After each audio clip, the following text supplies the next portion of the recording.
everyone. So our topic for today is all about poetry in Spanish. So Filipino poetry in Spanish lasted for only about a century and 40 years.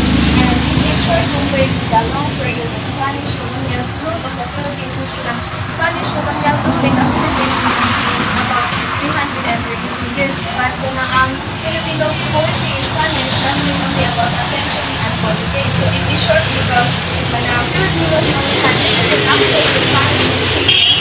However, in the Greek period, it was high quality works showing Filipino talents in the literature. So the purpose of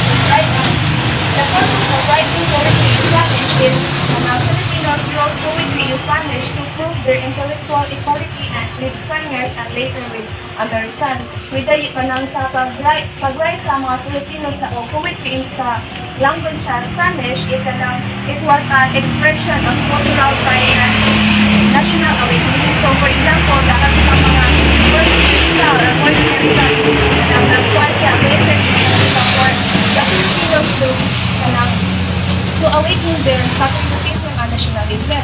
So ang Filipino poetry in Spanish emerged in the early 19th century and grew rapidly towards the end of Spanish rule. So its growth was influenced by the opening of the Suez Canal. So the opening of the Suez Canal is that we all know that through the opening of the Suez Canal, it helps to have an easier travel and exchange ideas because it allows faster travel between Europe and Asia, bringing the ideas. The rise of the Filipino world. So, kalimutan ng rise of the Filipino world is na-report siya ang mga itawag sa unang middle class o mga ilustrados. And the third is establishment of elementary and secondary schools. So, with the establishment of elementary and secondary schools, Filipino students enable them to write poetry in Spanish. And the last one is the introduction of the printing press. Through the introduction of the printing press, it made books and poems more accessible, creating a fertile ground for literary development. Pag-introduction of the printing press, ang mga works na sa mga ng author sa unang panahon is ilan ang na-publish, ilan ang na-preserve for the younger generation. So, as Filipinos amazed wealth and property and immigration having acquired a measure of influence in the stabilization of the and then according to study and intellectual equality with the Spaniards. So, and this unfailing desire found its most juxtaposed expression in poetry. Thus, Anselmo de Jesus E. Vergara's verses, which ang iyang verses is, "To write my songs, I do not ask God for inspiration. I only need to listen attentively to the voice of my heart." So, the verses ni Anselmo de Vergara sa iyang poem is, it emphasizes listening to one's heart rather than relying solely on divine inspiration. So, ang iyang message na to is, trust your own feelings and those to guide your art. And second is si Don Jose de Vergara. Si Don Jose de Vergara is the first Filipino poet that expressed his thoughts and sentiments in Spanish. So he was also once a member of the Spanish Quartet, which he represent the Philippines in 1813. So ang iyang rule sa Spanish Quartet is to highlight how Filipinos saw political recognition at their state. So, kanang si Don Jose de Vergara is writing poetry was only discussed and wala na magkaiban po siya hindi siya professional writer siya iyahang pag-write of poetry is for only ihirap kang pastan kapalipas oras ra. So even if hindi siya professional poet, his works were admired for smooth diction and lyrical flow. One of example of the works ni Vergara is the Physical Protector of Manila. So it is a poem that shows loyalty and gratitude to authority, reflecting the colonial mindset of Filipinos during that period. Sa iyang poem na To the Protector of Manila, it shows Filipinos' desire to be seen as the legit subject of the kings.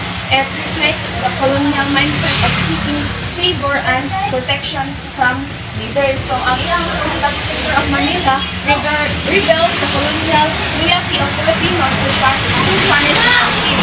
It praises leaders while subtly asking for compassion and fairness. It shows the tension between obedience and the desire for humane governance. So, as kung sa una ko no is, ang mga Filipinos is sunod na kung sila sa mga Spanish ruler, but they are nangayon na kung sila o desire, nagkuhan na kung sila desire for humane governance. And third offer is si Don Juan de Atayde. So si Don Juan de Atayde is a Spanish infantry officer who wrote poetry only in his leisure time. Kaya na po siya ni Don was libertarian na dito sila professional writer, but ang ilang pong mga works is nagsuwatra po sila o kanang poetry for their leisure time or for their pastime. So Atayde is not a professional writer but left behind poems showing influence by Cervantes. Cervantes is a language na it is a Spanish language ng Cervantes. So ang kani si Don Juan de Atayde nagsulat siya og mga poetry through ang iyang gamit na language is kanang Spanish language. So his work reveals the soul and feeling of philosopher poet but is lacking in inspiration. So kanang ang iyang example sa iyang isulat na kanang poetry is Laman, which is written in Spanish man yung naman na translate siya ni Jose Santiago. Ang Laman na iyang poetry speaks about man in reference to the passing time, compares man to a pig beside a stream and over that the water that nourishes it will also destroy it. So kaning Laman, ang iyang yan kay man sees the years pass by with an indifferent look. As a tree looks at the stream that waters it, perhaps his disdain is justified because the water that runs undermining the land will eventually carry away the tree. Neither is man aware of the unguided flight of time, for though it gives him life, it is rotting may mirror his prey. So kaniyang poem na Laman speaks about man's indifference to the passing life.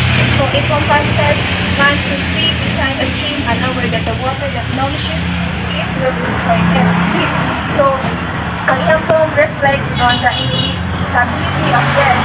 Time gives life but also leads man to his end.